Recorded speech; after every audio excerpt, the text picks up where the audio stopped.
국제의학 바이오저널의 연구에 따르면 블루베리의 이 폴리페놀 성분과 우유의 단백질의 이 친화성 때문에 블루베리와 우유를 함께 먹게 되면 블루베리의 항산화 성분이 대부분 파괴된다고 발표했어요. 그리고 우유에 함유된 칼슘은 블루베리의 이 안토시아닌 성분과 만나면 킬레이터가 된다는데, 이것은 둘이 결합해서 덩어리를 만든다는 거예요. 그러면 당연히 불용성 물질이 되겠고 침전물이 생기고 우리 몸에서 녹거나 흡수가 되지 않겠죠. 그래서 몸 밖으로 배출이 된다는 소리예요. 이 과정에서 우리 몸에 머물면서 소화되지 않기 때문에 위와 장에 굉장히 큰 부담을 줄 수가 있고, 이 때문에 블루베리와 우유를 자주 섭취하거나 위와 장이 약하신 분들이 드실 경우에는 위장에 염증도 유발할 수 있고 위장관 질환이 생길 수가 있겠죠. 특히 신체 기능이 많이 떨어져 있고 나이가 많이 드신 분들이 이렇게 지속적으로 계속 드시면 위장에 안 좋을 수 있으니 주의해서 드시길 바래요. 블루베리 주스를 만들어 드실 때는 우유 대신 오트밀이나 물을 첨가해서 드시는 게 좋겠죠. 우유가 블루베리와 맞지 않는다고 해서 요거트도 맞지 않는다는 것은 아니에요. 요거트는 발효 과정을 거쳐 단백질이 쉽게 분해되기 때문에 항산화 성분의 흡수율을 오히려 높여줘요. 요거트에 냉동 블루베리를 얹어서 먹는 것은 좋은 블루베리를 먹는 방법이 되겠습니다. 블루베리를 드실 때 주의하셔야 할 분들도 있어요. 블루베리에는 살리실산이라는 성분이 있는데 이것 때문에 알레르기 반응을 일으키는 분들이 간혹 있거든요.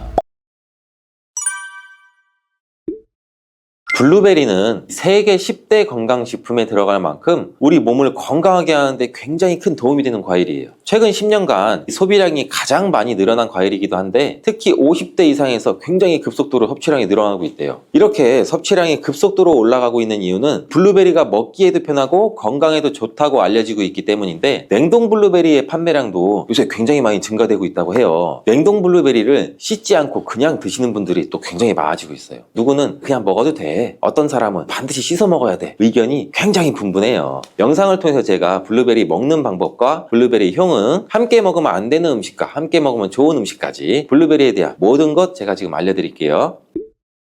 먼저 냉동 블루베리를 씻어야 되느냐 그냥 먹어도 되느냐, 제가 정리해 드릴게요. 결론부터 말하자면 씻어서 드시는 것이 안전하다입니다. 먼저 냉동 블루베리를 구입하셨다면 식품의 유형을 한번 확인하시기 바래요. 식품 유형에 과체 가공품이라고 적혀 있다면 씻어서 냉동한 블루베리이기 때문에 그냥 드셔도 되시긴 해요. 근데 식품 유형에 농산물이라고 표기가 되어 있다면 이것은 씻지 않고 냉동되어 유통된 블루베리이기 때문에 반드시 씻어서 드시는 게 좋아요. 근데 간혹 식품 유형이 표기가 되어 있지 않은 제품들도 있는데 이런 제품은 당연히 씻어 드시는 게 좋겠죠. 2022년 한국소비자연맹에서 현재 시중에 판매되고 있는 냉동과일, 블루베리, 망고, 딸기 등등 제품을 선정해서 안전성 평가를 했는데, 과체 가공품 같은 세척과일 제품에서 미생물, 잔류농약, 곰팡이, 독소 등의 검사에서 규격 기준에는 적합하긴 했지만 이 미생물과 잔류농약이 검출된 제품들도 있었어요. 이 자료를 바탕으로 한다면 이 냉동 블루베리 제품도 이미 씻어서 유통이 되고 있다고 할지라도 한 번 정도는 씻어 드시는 게 좋겠어요. 블루베리 씻는 방법은 흐르는 물에 약 30초 정도만 씻어주면 되는데, 깨끗이 빡빡 씻는다고 블루베리를 물에 오래 담가두거나 흐르는 물에서도 오래 씻으면 안 돼요. 블루베리에 함유된 안토시아닌 성분은 수용성이기 때문에 영양소가 다 빠져나가 버릴 수 있어요. 잔류 농약 또한 수용성이기 때문에 흐르는 물에 약 30초 정도만 씻어도 충분하니 걱정 말고 드셔도 괜찮습니다. 블루베리는 특별히 생과일보다 냉동 블루베리가 이 안토시아닌 함량이 높다고 해요. 이 시드니의 뉴사우스 웨일즈 대학의 연구진이 블루베리를 건조, 냉장, 냉동했을 때 핵심 영양소가 어떻게 변화되는지 실험을 했는데, 안토시아닌의 함량이 블루베리 1g당 생과일일 때는 7.2mg, 냉장 보관했다가 2주가 지났을 때는 5.7mg로 줄었고 건조했을 때는 4.3mg로 더욱 줄었대요. 근데 냉동 한 달 후에는 8.1mg으로 오히려 생과일 때보다 늘어났고, 냉동 3달이 지나자 7.9mg로 소폭 줄었지만 역시 생과일 때보다 많은 함량이 확인되었다고 해요. 실험 결과로만 보면 블루베리는 냉동으로 드시는 것이 가장 많은 영양분을 섭취할 수 있다는 말이 되겠네요. 추가로 눈 건강이나 심혈관 질환, 당뇨 등에 도움이 많이 되는 시중에 이 안토시아닌 함량이 개런티된 영양제도 많이 나와 있으니 꼭 블루베리나 빌베리와 같은 영양제를 드시려면 건강기능 식품으로 제조된 안토시아닌이 최소 최소 50mg 개런티 된 제품을 드시는 게 굉장히 좋겠죠. 그렇다면 다른 채소나 과일은 냉동했을 때 핵심 영양소의 함량이 어떻게 될까요? 이 영양소에 따라 보존력이 강한 것도 있고 약한 것도 있는데, 딸기의 한 종류인 이 라즈베리는 폴리페놀 성분이 핵심 영양소예요. 생과일일 때보다 냉동일 때가 킬로그램당 폴리페놀 함량이 약 100mg 정도 상승하는 것으로 나타났고, 당근의 경우에는 핵심 영양소가 이 베타카로틴이라는 거 많이들 알고 계시잖아요. 냉동 보관했을 때 3개월이 지나면 베타카로틴의 함량이 현저히 떨어져요. 이렇듯 냉동 채소, 냉동 과일은 핵심 영양 성분에 따라서 함량이 높아질 수도 있고 낮아질 수도 있어요.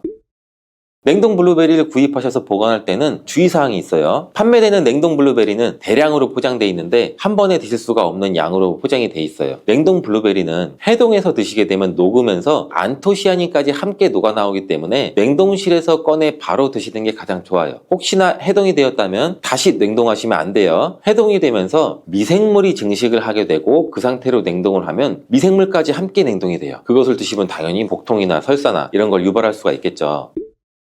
블루베리의 핵심 영양소인 안토시아닌은 폴리페놀의 일종으로 식물에 굉장히 많이 함유된 청자색을 띠는 성분이에요. 블루베리의 색깔이 짙은 보라색을 띠는 것은 바로 이 안토시아닌 성분 때문에 그런데, 안토시아닌의 과일별 함량에서는 빌베리 블루베리가 가장 높은 함량을 가지고 있는 것으로 알려져 있는데, 안토시아닌 함량이 높고 좋은 빌베리일수록 우리가 먹었을 때 입안에 보랏빛으로 착색이 심하게 되는 경우가 많아요. 인공색소가 아니기 때문에 전혀 걱정 안 하셔도 되고, 10분 정도 지나면 자연히 없어지니 시중에 빌베리, 블루베리가 포함된 건강기능 식품을 드셨을 때 오히려 착색이 되더라도 전혀 걱정하지 않으셔도 돼요. 안토시아닌의 가장 큰 효능은 눈을 건강하게 한다는 것. 이 안토시아닌은 로놉신의 제합성을 촉진시켜서 이 시력을 보호하고 백내장이나 안구건조 등 망막염 등 눈질환을 예방하기도 해요. 눈의 피로와 노화를 방지해서 초기 근시도 예방하는 것으로 알려져 있는데, 강력한 항산화 물질인 이 안토시아닌은 우리 몸의 활성산소를 제거해서 세포의 노화를 방지해 주는데 뇌 세포의 노화까지 같이 예방을 해준다고 해요. 폴리페놀 성분인 이 안토시아닌은 우리 뇌의 신경세포를 보호해주고 신경 전달 물질의 분비를 촉진시켜 뇌 기능도 향상시켜주면서 뇌의 해마를 자극해서 기억력도 향상시키고 치매를 예방하는 데도 도움을 줄 수가 있다고 해요. 이 테로스틸벤 성분이 뇌의 신경 전달 물질인 도파민과 노르에피네프린의 분비를 촉진시켜서 집중력을 향상시키는 데에도 도움을 주는 것으로 알려져 있고요. 간단히 말하자면 블루베리를 꾸준히 섭취하시면 기억력, 집중력을 향상시키고 치매를 예방하는 데에도 조금이나마 도움을 줄 수 있다는 거예요. 또한 활성산소를 제거하는 이 안토시아닌은 피부 미용에도 굉장히 좋은 효능을 발휘하는데, 이 피부 노화를 방지할 뿐만 아니라 염증을 제거하고 억제하는 효과도 있어 여드름 피부를 개선하는 데에도 도움이 돼요. 또한 비타민과 미네랄이 풍부해서 피부를 건강하게 유지하고, 풍부한 안토시아닌과 비타민C는 피부의 수분을 유지하는 데도 도움을 주고 주름도 예방하고 피부 톤도 밝게 하는 데도 도움을 줄 수가 있죠. 그리고 풍부한 식이섬유는 장의 운동을 촉진시켜주고 장내의 노폐물도 흡착하고 배출을 시켜서 피부 트러블 개선하는 효과도 같이 가지고 있어요. 나이가 들면서 머리 숱도 줄어들게 돼서 탈모를 걱정하시는 분들도 굉장히 많은데, 블루베리가 탈모 예방에도 굉장히 효과적이에요. 블루베리에 들어있는 이 안토시아닌은 튼튼한 모발이 자라날 수 있도록 모낭세포를 자극해주고 두피세포의 노화를 예방해서 탈모를 또 예방하게 되는 거예요. 블루베리에 함유된 또 비타민C는 머리카락 조직 형성에 필수적인 성분이고 콜라겐 생성을 촉진시킬 수 있는 성분이어서 모발을 강화하고 두피 건강을 증진하는 데에도 굉장히 큰 도움이 돼요. 항산화 성분이 안토시아닌은 머리카락 세포도 송산시키는 이 자유라디칼을 제거하고 머리카락 손상을 예방하는 데 도움이 돼서 탈모를 또 예방하는 그런 원리죠. 블루베리는 당뇨의 위험이 있는 분들한테 굉장히 큰 도움이 되거든요. 블루베리, 빌베리는 혈당 수치를 낮춰주고 당분을 에너지원으로 사용하는 이 신진대사의 과정을 촉진해주는 효능이 있어요. 미국의 당뇨병 협회는 빌베리, 블루베리를 당뇨병 슈퍼푸드라고 부르면서 블루베리를 꾸준히 드시면 인슐린 감수성을 향상시키고 혈당을 낮추는 데 도움이 된다고 발표했어요. 블루베리에 대한 연구를 굉장히 많이 진행을 했는데, 하루에 약 150g의 블루베리를 섭취한 실험군은 혈당 스파이크의 발생이 현저히 낮아졌고 인슐린 수치 또한 낮아진 것으로 확인되었다고 발표했어요. 블루베리에 함유된 이 안토시아닌뿐만 아니라 칼륨, 비타민 B6는 또 심장 건강을 지키는 데 굉장히 큰 도움을 주는데, 이 성분은 우리 몸의 콜레스테롤과 혈액의 지방을 감소시켜서 혈액순환을 또 원활하게 해준다고 해요. 이러한 효능으로 심장마비나 협 협심증을 일으키는 죽상동맥경화증을 예방하는 데 굉장히 큰 도움을 주게 되죠. 또한 호모시스테인이 우리 몸에 과다하게 축적이 되면 혈관을 손상시켜요. 그리고 혈전을 생성해서 이 심장마비, 뇌졸중 이런 심혈관 질환을 유발할 수 있는데, 블루베리의 풍부한 엽산과 비타민 B6는 호모시스테인의 축적을 방지해서 심혈관 질환도 예방할 수가 있어요. 블루베리를 많이 드시는데 이 블루베리 잎에는 관심이 별로 없는 것이 사실이에요. 블루베리 잎이 열매의 항산화 효능보다는 뛰어나다고 하는 사실 알고 계신가요? 블루베리 잎은 열매보다 이 안토시아닌 함량이 또 높고, 또한 폴리페놀의 일종인 클로로겐산의 함량도 높아서 열매보다 항산화 효과가 20배에서 30배 정도 높은 것으로 알려져 있어요. 굉장히 놀랍지 않아요? 이러한 블루베리 잎은 차로 우려서 드시면 되는데, 물 1리터 정도에 잎 약 4g 정도를 넣고 10분 정도 끓인 후에 식혀서 드시면 돼요. 블루베리가 새콤달콤 맛이 난다면 블루베리 잎차는 구수한 맛이 나더라고요.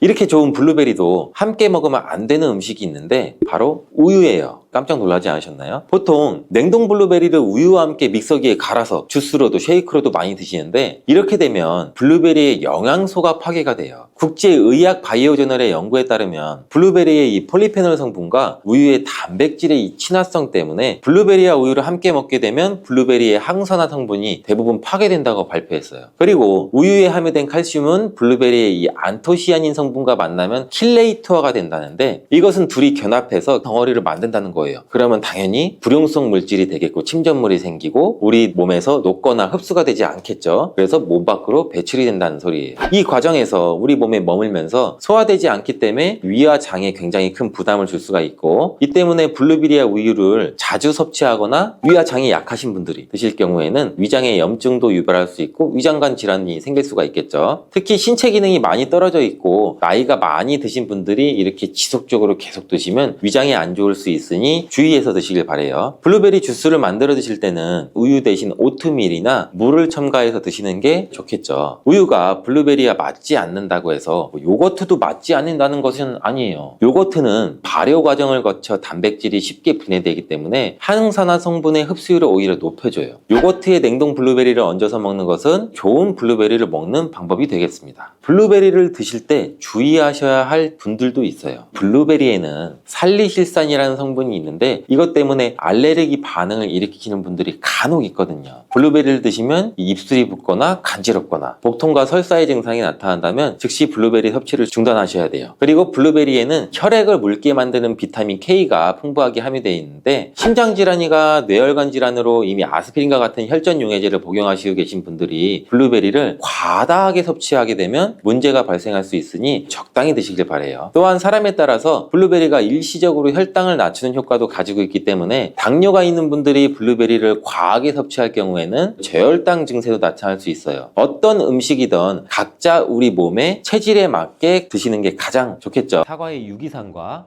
우유의 카제인이라는 성분이 만나게 되면 엉기는 현상이 일어나서 이게 덩어리가 져요. 덩어리가 져서 위 속에 들어가면 위 산하고도 만나서 더 큰 덩어리가 형성되고, 더 큰 덩어리가 형성되니까 소화가 늦어지겠죠. 소화도 힘들어져요. 이렇게 평소 소화가 잘 되고 건강한 사람이랑은 별로 상관이 없는데, 그렇지 않은 분들한테는 소화불량과 대장염도 일으킬 가능성도 있고, 이게 지속적으로 반복이 되면 대장암이 생길 수도 있죠. 사과와 함께 드시면 보약이 되는 음식도 있는데요. 바로 매일 사과 한 개를 먹으면 병원에 가지 않아도 된다는 말은 많이들 들어보셨죠? 사과는 그만큼 우리 몸을 건강하게 하는 많은 영양소가 들어 있습니다. 사과는 꼭 아침에 먹어야 돼, 아침에 먹어야 된다고 하는 사람들도 많은데 그 말이 정말 사실일까요? 정답은 그렇지 않다입니다. 그 이유를 보면 사과에는 신맛, 상큼한 맛이 나죠. 바로 사과 안에는 유기산이 풍부하기 때문인데, 그래서 유기산 때문에 신맛이 나는 것이에요. 이 유기산은 우리 몸에 이로운 정도 있지만 평소에 속쓰림이 자주 있거나 위염, 식도염이 있는 분들이 아침에 공복에 사과를 먹게 되면 우리 몸의 위 점막에 심한 자극을 줄 수 있어요. 빈속에 안 그래도 속이 쓰리신 분도 많은데, 음식물이 있을 때 위 안에서 위산이 분비되고 위액이 분비돼야 중화가 되면서 우리 위도 코팅이 되고 건강한데, 음식이 없을 때 위산이 분비되면 오히려 위벽을 깎아먹게 되는 효과를 나타내거든요. 그래서 평소에 위가 약하거나 위염이 있으신 분들, 역류성 식도염이 있으신 분들, 이러신 분들 같은 경우에는 공복에 사과를 드시는 게 오히려 독이 될 수가 있습니다. 또한 마늘과 파 같은 음식은 열을 내는 음식이라고 하면, 우리 사과는 우리 몸을 차갑게 하는 과일이라서 몸이 찬 분들은 사과를 드실 때 또 주의를 하셔야 돼요. 위염 같은 증상이 있는 분들은 공복에 사과를 드시면 사과가 소화도 되지 않고 설사를 하게 될 가능성도 높고, 평소에 아랫배가 차거나 손발이 차서 수족냉증에 걸리신 분들도 많으시고 혈액순환도 안 되고, 또 생리기간 중에 있으신 여성분들도 사과를 드실 때는 주의하셔야 됩니다. 이런 분들이 사과를 드실 때는 아침에 공복보다는 아침 식사 후에 드시는 게 좋고, 사과를 보관할 때도 보통 냉장고에 보관했다가 차게 해서 꺼내 드시잖아요. 냉장고에서 꺼낸 사과를 바로 드시면 시원하고 아삭해서 맛있죠. 근데 미리 꺼내 놓고 사과의 온도를 실온으로 맞춰서 드시는 것이 우리 위장 내부에도 좋습니다. 또한 사과를 팬에 구워 드셔도 되고 익혀 드셔도 됩니다. 그렇다면 왜 아침에 먹는 사과가 보약이라는 말이 굉장히 우리가 많이 알고 있을까요? 건강하신 분들은 사과를 아침 공복에 드시면 더욱 좋은데, 그 이유는 사과에는 펙틴이라는 식이섬유가 풍부해 우리 장 운동을 활발하게 하고 장내 노폐물을 배출하는 데 도움을 줘 하루를 건강하게 시작할 수 있기 때문입니다. 한 가지 꼭 기억하셔야 할 점은 사과를 껍질째 드셔야 한다는 것입니다. 실제 연구에서는 사과의 껍질에는 안토시아닌이나 퀘르세틴, 에피카테킨 같은 이러한 식물성 폴리페놀 성분이 사과의 그 과육보다 사과 껍질에 훨씬 더 많이 함유되어 있는 것이 밝혀졌고, 또 이러한 껍질을 버리고 깎고 먹게 되면 사과의 좋은 영양소는 극히 일부만 드시게 되는 것이죠. 사과에는 펙틴 말고도 정말 다양한 영양소가 있는데, 사과에는 어떤 효능이나 영양소가 있는지 한번 알아보겠습니다. 사과는 먼저 장을 건강하게 해줘요. 요즘 프로바이오틱스, 프리바이오틱스 굉장히 많죠, 유산균. 이렇게 사과가 천연 프리바이오틱스로서 장내에 우리 몸, 장 안에 좋은 균을 많이 생기도록 해주는 작용을 해줍니다. 이렇게 장내에 좋은 균이 많이 생기게 되면 장의 환경이 좋아지는 건데, 그렇게 되면 단맛, 자극적인 맛이 강한 가공식품에 대한 식욕도 줄어들고 건강한 식품을 먹고 싶은 욕구도 늘어나게 돼요. 또 장이 건강해지면 우리 면역력이 또 좋아지고, 이렇게 다 선순환으로 이어져 가는 건데, 장에는 물론 좋은 세균, 나쁜 세균들이 굉장히 많이 존재가 해요. 근데 좋은 세균만 많아도 안 되고 나쁜 세균만 많아도 안 돼요.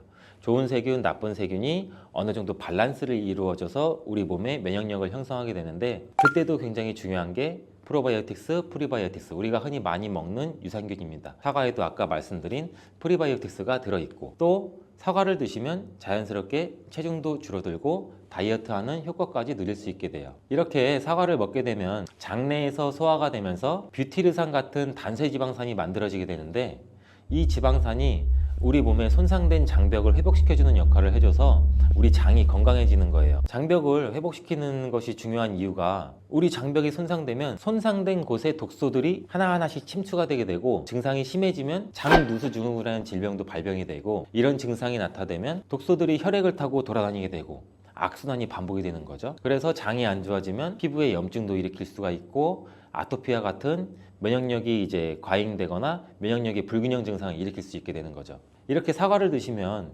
이런 증상을 예방해 장이 건강해져 피부도 탄력 있게 밝아지게 하는 효과도 있고, 사과 속의 풍부한 펙틴이 아까 장 운동도 활발하게 한다고 말씀드렸잖아요. 그렇게 되면 암을 유발할 수 있는 물질들이 장내에 오래 머물지 못하고 결국 대장암의 발병률도 서서히 줄어들게 되죠. 그리고 사과는 혈관도 깨끗하게 해주는데, 혈관을 깨끗하게 해주면 뇌졸중, 고혈압, 심근경색, 그런 혈관 질환도 같이 예방할 수 있게 되고, 이렇게 혈관에 활성산소가 많아지게 되면 혈전이 생겨 혈액순환을 방해하기도 하고 혈관세포를 손상시켜 노화를 촉진시키기도 하는데, 이러한 활성산소를 제거해주는 게 우리가 흔히 알고 있는 항산화 영양제라고 해요. 말 그대로 활성산소가 우리 세포의 노화를 촉진시켜주고 우리 세포를 더 늙게 만들거든요. 이러한 것들을 제거해주는 항산화 영양소를 같이 섭취해주는 것도 매우 중요한데, 그 항산화 영양소도 사과에 들어있다는 것을 알고 계시면 좋을 것 같습니다. 또한 이러한 활성산소를 제거해서 혈전이 생기는 것을 억제하는데 가장 큰 역할을 하는 게 플라보노이드 계열의 루틴이라는 성분인데, 이 루틴이 사과에 굉장히 많이 들어있어요. 또한 사과에는 칼륨도 굉장히 많이 함유되어 있어서, 칼륨은 혈관 내에 나트륨을 몸 밖으로 배출해주는 역할을 해요. 나트륨은 수분을 흡수하는데 칼륨이 부족하면 먹으면 나트륨도 배출되지 않습니다. 이 나트륨은 혈압이 상승하며 혈관에 노폐물을 쌓이게 만드는데 사과를 섭취해서 칼륨을 공급해주면 혈압도 방지할 수 있고 노폐물을 배출시켜주는 역할도 같이 할 수 있습니다.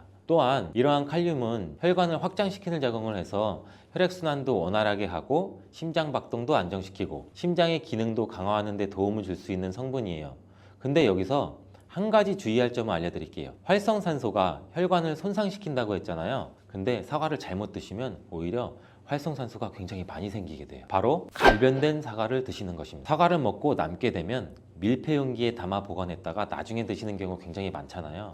그때 우리가 단면이 사과가 갈색으로 변하게 되는데 이는 공기 중에 산소와 만나서 산패돼서 갈색으로 변한 것이거든요. 이렇게 산패된 사과를 드시면 활성산소를 제거하는 것이 아니라 오히려 활성산소를 증가시켜 혈관 건강에 악영향을 줄 수 있으니까 갈변된 사과는 그 부분은 바로 잘라내고 드시는 것을 추천드립니다. 또한 사과의 이로운 점 중 다른 하나는 사과는 혈당을 조절해서 당뇨를 예방하고 그 당뇨를 회복하는 데에도 도움을 줄 수가 있어요. 당뇨가 있으신 분들은 과당이 혈당을 올려 안 좋다고 알고 계시잖아요. 굉장히 많은 분들이. 근데 사과는 오히려 혈당을 조절해 주기 때문에 당뇨가 있으신 분들은 사과를 드셔야 됩니다. 식사하기 30분 전에 사과를 드신 후에 식사를 하시면 혈당이 급격하게 오르는 혈당 스파이크 현상도 막을 수가 있어요. 사과에 단맛 때문에 당뇨가 있는 분들이 사과를 드시는 것을 꺼려 하시는데 사과에는 단맛도 있지만 혈당을 올리는 GI 지수가 36으로 혈당 지수가 낮은 과일이에요. 근데 혈당 지수가 높은 과일이 뭔지 아세요?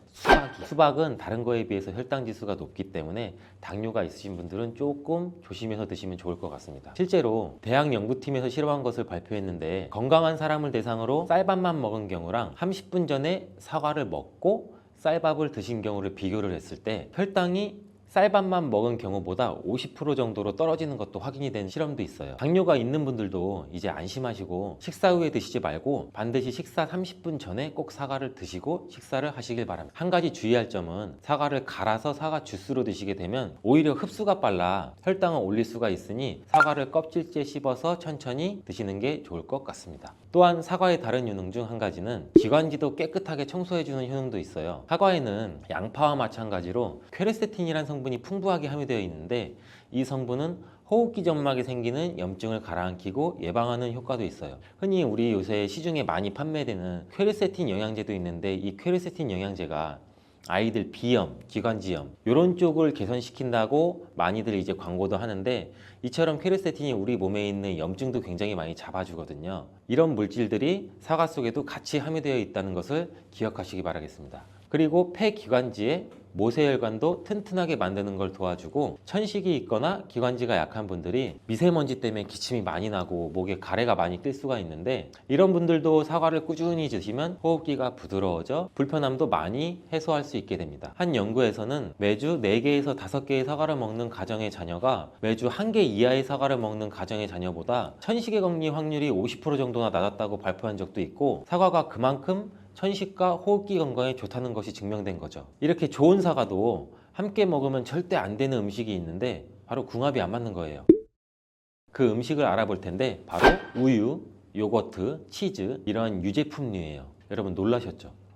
유제품이랑 사과를 아침에 굉장히 많은 분들이 같이 함께 드시고 계시는데 요새 샐러드 같은 것도 많이 드시면서 샐러드에 사과도 넣고 드레싱으로 요거트랑 치즈도 붓고 이러한 경우가 많은데 유제품과 사과를 함께 드시면 사과의 비타민C가 우유에 부족한 영양 성분을 보충해줘서 좋은 것으로 대부분 많이 알고 계시는데 이런 내용이 전혀 틀린 것은 아니에요. 근데 소화 기능이 약하신 어르신분들이나 위염, 식도염 같은 증상이 있으신 분들은 이렇게 드시면 안 돼요. 영상 초반에도 제가 잠깐 말씀드렸듯이 이런 증상이 있는 분들은 유제품과 사과를 함께 드시면 그 증상이 더욱 악화되는데 그 이유는 사과의 유기산과 우유의 카제인이라는 성분이 만나게 되면 엉기는 현상이 일어나서 이게 덩어리가 져요. 덩어리가 져서 윗속에 들어가면 위산하고도 만나서 더 큰 덩어리가 형성되고 더 큰 덩어리가 형성되니까 소화가 늦어지겠죠. 소화도 힘들어져요. 이렇게 평소 소화가 잘 되고 건강한 사람이랑은 별로 상관이 없는데 그렇지 않은 분들한테는 소화불량과 대장염도 일으킬 가능성도 있고 이게 지속적으로 반복이 되면 대장암이 생길 수도 있죠. 장 건강이 중요한 이유는 아까도 영상 초반에 말씀드렸듯이 장이 우리 몸의 면역력도 같이 담당하는 기관이고 정신 건강에까지 영향을 주기 때문인데 행복 호르몬이라고 불리우는 세로토닌 많이 들어보셨죠? 이 세로토닌의 95%가 장에서 만들어지기 때문에 장이 건강해야 행복감이 또 올라갈 수 있어요. 여기서 또 하나, 절대 드시면 안 되는 것이 바로 사과 씨입니다. 사과 주스를 만들어 드실 때 씨까지 함께 갈아서 드시는 경우도 굉장히 많이 있는데, 이 사과 씨에는 아미그달린이라는 성분이 함유되어 있어요. 이 아미그달린이 소와 효소와 만나게 되면 이게 시아나스소라는 유독물질로 분해가 돼요. 이 시아나스소는 인체에서 유해한 독성이 굉장히 강한 물질인데, 이걸 섭취하게 되면 두통이나 어지럼증, 구토, 복통 이러한 증상들이 나타날 수가 있고, 심한 경우에는 이게 심장박동에도 영향을 줘서 호흡곤란, 혼수상태 이런 심각한 증상도 나타날 수 있어요. 건강한 성인의 경우에는 사과 한 개에 들어있는 씨의 양에는 그닥 큰 영향이 없을 수가 있는데, 독성에 약한 어린아이 그리고 연세가 많으신 분들한테는 이런 것도 굉장히 민감하게 반응할 수 있으니까 꼭 주의하셔야 됩니다. 사과는 유독 보여지는 것이 중요한 과일인데, 흠집이 있거나 색상이 좋지 않으면 상품성이 많이 떨어져요. 근데 유독 윤기가 있거나 반짝반짝하고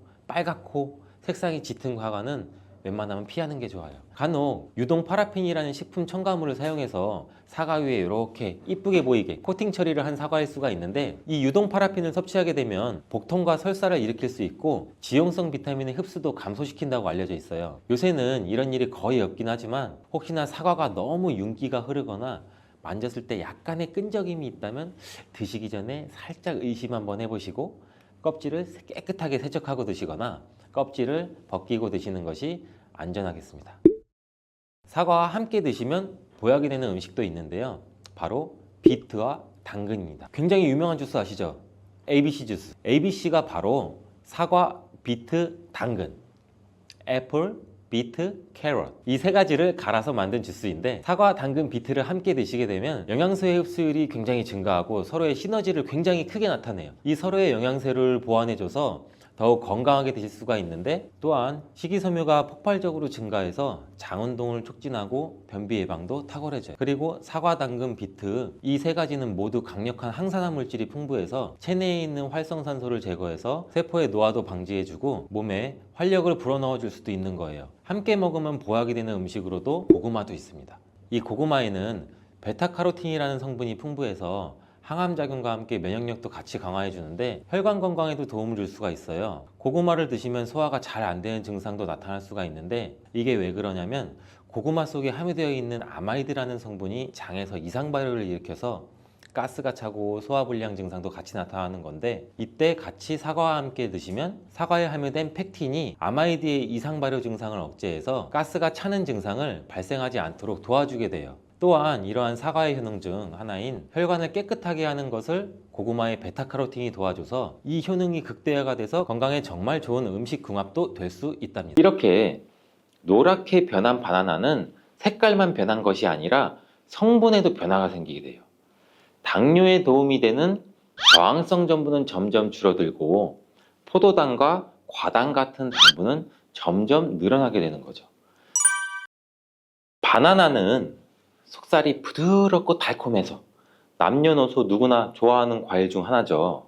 먹기도 편하고 다이어트에도 좋다고 알려지면서 굉장히 많은 분들이 먹게 되는 과일이 바로 바나나죠. 이 바나나도 함께 먹으면 보약이 되는 궁합이 좋은 음식이 있고, 또 함께 먹으면 오히려 독이 되는 음식도 있답니다. 오늘 영상을 통해 이 바나나의 효능, 함께 먹으면 안 되는 음식, 함께 먹으면 보약이 되는 음식, 그리고 바나나의 보관 방법까지 바나나에 대한 모든 것을 알아가시기 바랍니다. 바나나가 어떤 상태일 때를 가장 좋아하시나요, 여러분들? 저는 이쁘게 노란색으로 숙성되었을 때 먹는 것을 굉장히 좋아하는데, 그 이유는 초록색일 때는 아직 단맛도 조금 덜하고 식감도 약간 서걱서걱하고 약간 맛이 없는 것 같고, 근데 또 갈색의 반점이 생기면 왠지 먹기에도 좀 찝찝하고 시간이 더 지나면 상한 것처럼 무르고 이런 생각도 들어서 먹기에 좀 꺼려지는데, 근데 초록색 바나나, 노란색 바나나, 갈색 바나나 각각의 영양소가 달라진다는 사실 알고 계시나요? 먼저 초록색 바나나는 덜 익은 바나나는 맞아요. 근데 그렇다고 못 먹는 바나나는 아니에요. 단맛이 약간 적은데 그 대신에 건강에 도움이 되는 성분도 들어있어요. 바로 당뇨 환자에게 도움이 됩니다. 초록색 바나나가 당뇨 환자에 도움이 된다고? 이 초록색 바나나는 소장에서 분해가 되지 않고 대장까지 내려가서 대장의 미생물에 의해 분해되는 이 저항성 전분이란 게 풍부해요. 이 저항성 전분은 이 아밀로스가 많은 탄수화물을 말하는데, 이 아밀로스가 포도당으로 분해가 잘 되지 않아서 이 포도당이 소장에서 흡수가 그럼 더 안 되겠죠. 그래서 그 결과 혈당이 급격히 오르는 것도 막아주는 역할을 해요. 이렇게 분해가 잘 되지 않고 남아있는 식이섬유가 많은 저항성 전분이 많은 음식들은 결국에는 우리 장에 유산균의 먹이가 되죠. 그래서 우리 장의 장내 세균총을 건강하게 만들 수가 있고, 이로 인해서 또 인슐린 감수성도 풍부하게 해주고 면역력에도 긍정적인 효과를 나타낼 수가 있어요. 이 당뇨 환자분들이 바나나가 단맛이 좋은 열대과일이라서 못 드시는 것으로 생각하시는데, 앞서 말씀드린 이유로 이 초록 바나나를 드시면 굉장히 도움이 됩니다. 그리고 이 초록 바나나는 소화되는 시간이 노란 바나나에 비해서 길기 때문에 이 포만감도 오래 유지시켜줘서 다이어트하는 식단에도 도움을 줄 수가 있어요. 이 저항성 전분은 이런 효능들로 인해서 비만 당뇨를 예방할 뿐 아니라 대장암도 예방하는 것으로 알려져 있어요. 단 한 가지 주의할 점은, 이 과민성 대장 증후군이 있으신 분들이 초록색 바나나를 드시면 오히려 증상이 더 악화될 수 있으니 이 점은 주의해 주시길 바래요. 자, 두 번째로 노란 바나나인데, 이 초록 바나나가 노란색으로 변할 수 있는 이유는 바로 그 에틸렌 가스 때문이에요. 나무에서 똑 떨어진 바나나는 이 꼭지에서 에틸렌 가스라는 물질이 분비가 되는데, 이때 이 초록색을 띠게 만드는 이 클로로필이라는 색소가 에틸렌 가스에 의해서 분해가 돼서 점점 노란색으로 변해가는 거예요. 이렇게 노랗게 변한 바나나는 색깔만 변한 것이 아니라 성분에도 변화가 생기게 돼요. 당뇨에 도움이 되는 저항성 전분은 점점 줄어들고 포도당과 과당 같은 당분은 점점 늘어나게 되는 거죠. 그렇기 때문에 초록색 바나나보다 노란색 바나나가 훨씬 더 단맛이 좋아지게 되는 이유죠. 식감도 더 부드러워지게 되고 단향도 더욱 강해지고 소화도 초록색 바나나보다 더 잘 되게 돼요. 또 항산화 성분인 비타민 C와 비타민 E 그리고 식이섬유의 양도 풍부해져요. 노란색 바나나에서 시간이 지나면 갈색의 반점이 또 점점 생기기 시작하는데, 이 반점을 슈가 스팟이라고 해요. 이름처럼 바나나의 당분 함량이 점점 높아지면서 당분이 농축돼서 만들어지는 건데, 바나나가 상한 게 아닌가, 이 갈색 반점을 보면 간혹 오해하시는 분들도 있는데 색깔이 변했을 뿐이지 상한 것은 아니에요. 그런데 이 슈가 스팟이 점점 많아질수록 바나나의 당분 함량이 높아지는 것 때문에 당뇨가 있으신 분들은 섭취하실 때 주의해 주시는 게 좋겠고, 최근에 바나나에 대한 연구가 굉장히 많이 또 진행되고 있는데, 이 슈가 스팟이 생겼을 때 바나나의 성분에 대한 실험도 진행됐어요. 일본 데이쿄 대학 연구에 따르면 이 갈색 반점이 생긴 바나나의 면역 효과는 노란색의 바나나보다 최대 8배 높았으며, 종양을 괴사시키는 물질로 알려진 우리 NK 면역세포를 또 활성화도 시켜준다고 해요. 이 NK 면역세포는 바이러스에 감염된 세포나 암세포를 직접 파괴하는 역할도 하고, 이 TNF라는 종양괴사인자를 분비해서 비정상세포의 증식도 억제하고 암세포의 자살도 유도한다고 해요. 이게 무슨 말이냐면, 쉽게 설명드려서 갈색 반점이 생긴 바나나는 면역력도 강하게 만들어주고 암 예방과 치료에도 도움을 줄 수 있다는 결과라고 보이죠. 이 바나나에 함유되어 있는 성분을 살펴보면 흔히 알고 있는 칼슘, 마그네슘, 다양한 미네랄도 풍부하게 함유되어 있잖아요. 또한 우리 몸에 에너지를 공급해주는 탄수화물도 풍부하게 함유하고 있어요. 운동 경기를 우리가 TV로 보다 보면 선수들이 중간에 바나나를 먹는 장면을 볼 수 있는데, 운동 중에 바나나를 먹으면 이 풍부한 탄수화물로 인해 에너지를 빠르게 공급해줘서 이 폭발적인 힘을 내는데도 도움을 줄 수 있다고 해요. 나이가 들면서 점점 몸 안의 호르몬이나 에너지 균형도 깨지고 건강도 점점 안 좋아지게 되는데 특히 혈관 건강에 문제가 생기는 경우가 굉장히 많이 있어요. 이 혈관 건강에 문제가 생기면서 나타나는 대표적인 증상이 고혈압이 되겠죠. 이 때문에 나이가 들면서 혈압도 관리하는 게 굉장히 중요한데 바나나에 풍부하게 함유된 칼륨은 세포의 삼투압과 수분의 평형을 유지 기능을 수행해서 몸 안에 나트륨을 배출하는 데 굉장히 많은 도움을 줘서 혈압을 조절하는 데도 도움을 준다고도 알려져 있죠. 성인의 하루 칼륨의 권장 섭취량이 남성은 약 한 4,700ml 정도 되고 여성은 3,500ml 정도 되는데 실제로 섭취하는 칼륨의 양은 남성은 55%, 여성은 75% 정도만 섭취하는 것으로 통계를 통해 확인할 수도 있어요. 칼륨이 체내에서 부족하게 되면 혈압도 오르고 우리 심장에 무리도 줄 수 있으면서 이 근육의 경련도 일어나게 돼요. 또 힘이 빠지는 무기력증 등의 대표적인 증상도 나타날 수가 있죠. 또 바나나 한 개에는 하루 권장 섭취량의 약 15%의 칼륨이 함유되어 있어 우리가 부족한 칼륨을 보충하는데 탁월한 도움도 줄 수 있죠.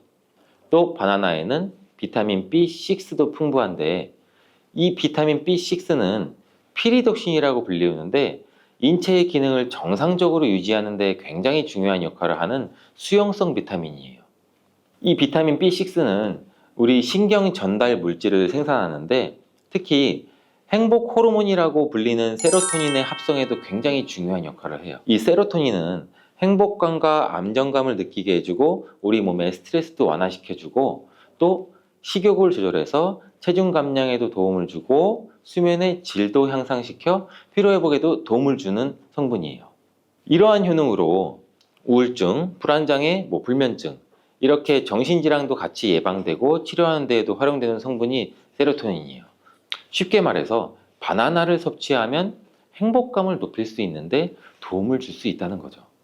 또 비타민 B6는 우리 몸의 호모시스테인 농도도 조절해줘서 이 심혈관 질환이나 뇌혈관 질환도 예방하고 단백질을 분해해서 몸에 에너지를 공급하는 데도 도움을 줘서 우리 바나나를 먹으면 힘이 나는 거예요. 이렇게 좋은 효능이 있는 바나나도 함께 먹이면 오히려 독이 되는 식품이 있는데 그 첫 번째가 바로 우유예요. 엥? 우유? 바나나 우유? 이 그렇게 유명한 바나나 우유도 있는데 무슨 말을 하는 건지 이렇게 생각하시는 분들도 있죠. 맞아요. 우유에 풍부한 칼슘은 흡수가 잘 안 돼서 다른 미네랄 성분이 필요한데 대표적으로 비타민 D와 마그네슘이 칼슘의 흡수를 도와주죠. 바나나의 칼륨과 함께 우리 몸속에 나트륨을 배출해주는 효능도 극대화시켜주기도 하는데 이 우유에 풍부한 트립토판도 세로토닌의 분비도 도와줘서 바나나와 함께 행복도를 높이는데 탁월한 효능을 발휘하기도 해요. 하지만 이러한 효능도 소화를 잘 시켰을 때 이야기예요. 이 소화력이 좋은 분들한테는 이런 효능을 누릴 수 있지만 나이가 들면 들수록 소화가 잘 안 되시는 분들이 바나나와 우유를 함께 드시게 되면 이 불용성인 바나나가 위 속에 오래 남아있게 되고 바나나의 유기산과 당분이 우유의 풍부한 단백질, 칼슘과 결합해서 소화가 더 어려워지게 된다고 해요. 바나나가 우유의 결합물이 위와 장에서 과발효가 일어나고 소화기관에 무리가 주게 된다는 얘기죠. 이렇게 되면 위염이나 식도염 등 다양한 질환이 나타날 수 있고 계속되면 만성질환이 나타날 수도 있고 위 건강이 안 좋으신 분들이나 위가 약하신 분들, 소화가 잘 안 되시는 분들은 주의해서 드시라고 말씀을 드리는 거예요. 그렇다면 장 건강에 도움을 주는 바나나와 함께 먹으면 좋은 음식은 없을까요? 있습니다. 바로 오트밀이에요. 이 오트밀은 바나나에 함유한 섬유질은 대부분 불용성이기 때문에 이 장내 이물질을 흡착해서 변의 부피를 크게 하는 데는 도움을 줄 수 있어요. 이 때문에 바나나를 지속적으로 먹으면 좀 과하게 먹으면 변비에 걸리기도 하죠. 이를 방지하려면 수용성 섬유질이 필요한데 오트밀에는 이 수용성 섬유질이 50% 이상이나 함유되어 있어서 바나나와 오트밀을 함께 섭취하게 되면 섬유질의 균형이 잘 맞아서 변을 무르게 해서 배변도 원활하게 해주고 장 건강에도 도움을 줄 수 있답니다.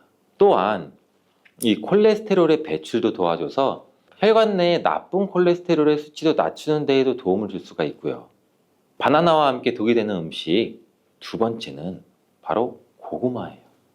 고구마는 바나나와 함께 다이어트에 도움이 되는 음식으로 함께 섭취하는 경우가 종종 있는데, 이 고구마와 바나나는 복합 탄수화물이 풍부해서 포만감을 길게 유지해줘서 다이어트에 물론 도움이 될 수 있어요.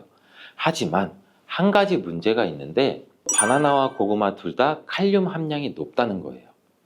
칼륨은 과다하게 섭취하게 되면 우리 몸에 고칼륨 혈증을 일으킬 수도 있고, 이로 인해서 무력감이나 피로감, 메스꺼움, 구토, 호흡곤란 이런 증상도 올 수가 있으며, 심한 경우 저혈압이나 부정맥, 근육마비나 심장마비 이런 심각한 부작용도 나타날 수가 있는데, 소량 섭취하면 큰 문제가 되지 않지만 과량 섭취 시 신장이 약하신 분들, 또 몸에서 칼륨 배출이 원활하지 않기 때문에 고구마와 바나나를 지속적으로 과다하게 함께 드시게 되면 신장도 망가뜨릴 수가 있어서 이런 점을 주의하면 좋다고 말씀드리는 거예요. 바나나와 함께 먹으면 보약이 되는 음식은 오트밀에 이어서 파인애플이 있어요. 이 바나나와 파인애플에는 브로멜라인이라는 효소가 풍부한데, 이 효소는 운동 후에 생기는 근육의 염증을 빠르게 회복시키고, 또한 근육의 피로 회복에도 도움을 주는 것으로 알려져 있어요. 또한 바나나와 파인애플을 함께 드시게 되면 단백질 분해를 극대화해서 소화도 돕고 소화기 질환에도 예방하는 효과를 가져요. 바나나와 함께 먹으면 보약이 되는 음식 이 세 번째는 바로 카카오예요. 바나나는 이 도파민이라는 신경을 자극하는 물질이 많이 함유가 되어 있는데, 카카오에는 이 도파민 생성의 원료가 되는 아미노산이 풍부해서 카카오와 바나나를 함께 드시면 이 행복도를 높이는 효능이 극대화가 될 수가 있어요. 카카오에는 폴리페놀과 이 플라보노이드 등의 항산화 물질이 풍부해서 우리 몸의 활성산소도 제거해주고 세포의 노화도 방지해줘요. 바나나에도 항산화 물질인 베타카로틴과 비타민 C가 풍부해서 카카오와 바나나를 함께 드시면 항산화 효과도 같이 높일 수가 있는 거죠. 바나나와 함께 먹으면 보약이 되는 음식 이 네 번째는 바로 견과류예요. 바나나와 견과류를 함께 드시면 이 세로토닌의 분비가 촉진이 돼서 마음을 차분하게 하고 숙면을 취하는 데도 도움이 돼요. 또한 바나나의 풍부한 마그네슘은 근육의 이완을 돕고, 견과류의 트리토판을 세로토닌으로 바꿔주는 성분인 이 비타민 B6가 바나나에 풍부해서 견과류와 바나나를 함께 드시면 불면증과 우울증을 예방하고 개선시킬 수 있는데 도움을 줄 수 있다고 하네요. 자, 이제 그럼 바나나의 보관법을 한번 알아볼 텐데, 바나나를 보관하실 때는 바나나의 꼭지 부분을 랩이나 호일로 감싸주신 상태에서 바나나 거리 같은데 걸어두시는 게 좋아요.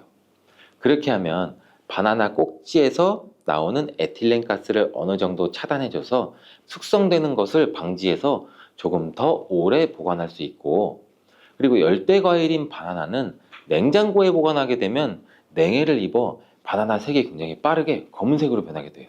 바나나를 오래 보관하시려면 껍질을 벗긴 상태에서 먹기 좋은 크기로 잘라서 냉동 보관하셨다가 드시는 것도 추천을 드리겠습니다.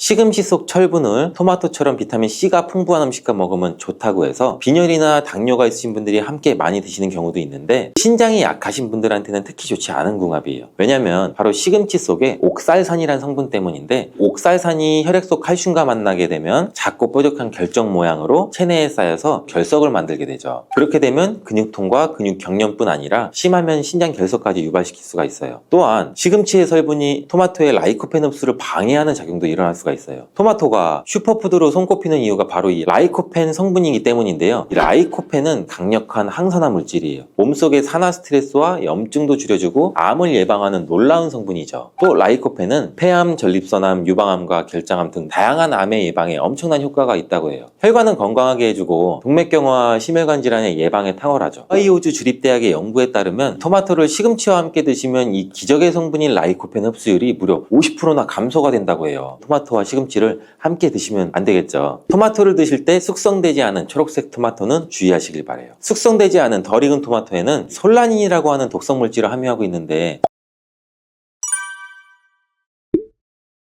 식탁위의 보약인 토마토는 세계 10대 푸드 중 하나로 영양소 폭탄인데요. 토마토에는 라이코펜을 비롯해 각종 비타민과 이 필수 영양소가 많이 들어있죠. 면역력 강화나 성인병 예방, 항암 효과, 항노화 등 다양한 효능과 연구도 진행되고 있죠. 최근에는 세계에서 가장 많이 소비되는 채소로 알려지면서 토마토의 효능에 대한 관심도 더욱 높아지고 있는데 토마토와 함께 먹으면 안 되는 음식과 주의할 점, 그리고 토마토와 함께 드시면 보약이 되는 음식까지 토마토에 대해서 모든 걸 알려드릴게요.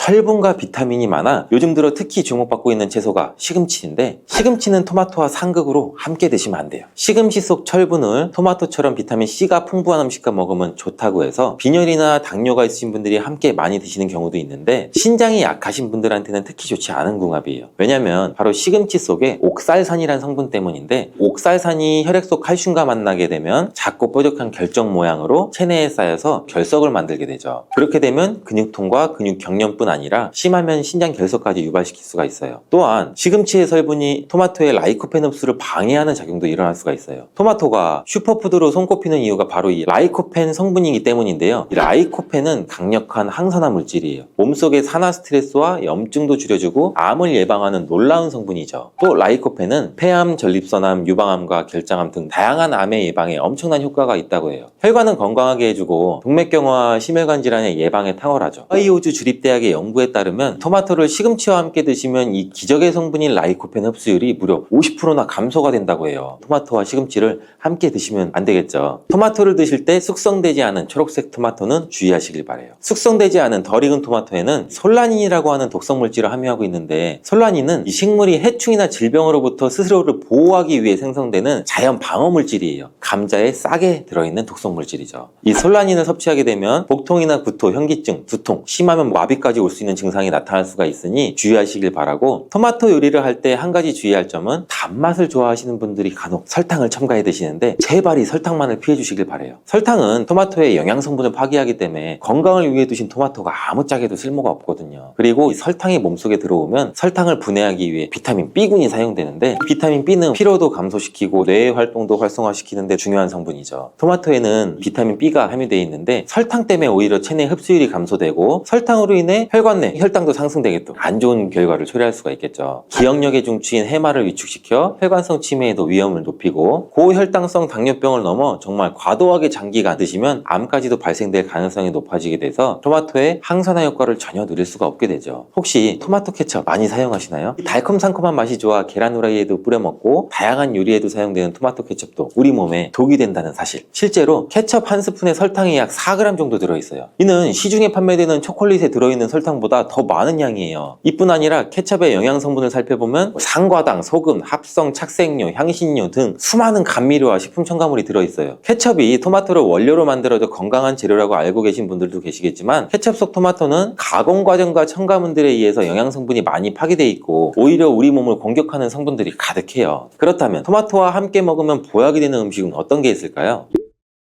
토마토는 비타민, 베타카로틴, 라이코펜, 무기질 등 영양 성분이 굉장히 풍부해요. 한 가지 부족한 영양 성분은 단백질이에요. 양질의 단백질과 함께 드시게 되면 거의 완벽한 영양 성분을 우리 몸에 보충할 수 있는데 그 중에서도 특히 추천드리는 것은 고기예요. 50대 이후 나이가 들수록 꼭 고기를 챙겨 드셔야 하는 가장 큰 이유는 단백질인데 단백질은 우리 몸의 중요한 구성 성분으로 세포와 근육의 주 재료라서 만약 단백질 섭취가 부족하면 잇몸도 약해지고 치아도 빠지기도 하고 머리카락도 얇아져 탈모가 오기도 하고 면역세포를 충분히 만들어내지 못하게 돼요. 물론 콩과 두부도 훌륭한 단백질 공급원이지만 식물성 단백질은 필수 아미노산의 종류나 양이 충분하지 않을 수가 있어요. 반면 동물성 단백질은 식물성 단백질보다 우리 몸에 흡수가 잘 되기 때문에 나이가 들수록 반드시 조금이라도 챙겨 드셔야 돼요. 또한 단백질은 행복 호르몬으로 알려진 세로토닌의 원료로 우울증을 예방하는 효과도 있어요. 특히 돼지고기 속에 풍부한 비타민 B1은 뇌 기능을 활성화해서 치매를 예방해 주기도 해요. 이렇게 좋은 고기를 섭취할 때도 한 가지 문제가 있는데 우리 몸은 약 알칼리성을 유지해야 되는데 육류는 산성식품이라는 거예요. 바로 이 토마토가 문제를 해결해 줄 수가 있죠. 토마토는 대표적인 알칼리 식품으로 산성인 육류와 함께 드시면 단백질의 소화를 도와주고 위장에 부담을 줄여줘 토마토의 풍부한 섬유실이 변비를 예방해서 위장 건강을 지켜줄 수가 있어요. 그리고 토마토는 어떻게 드시는 게 좋을까요?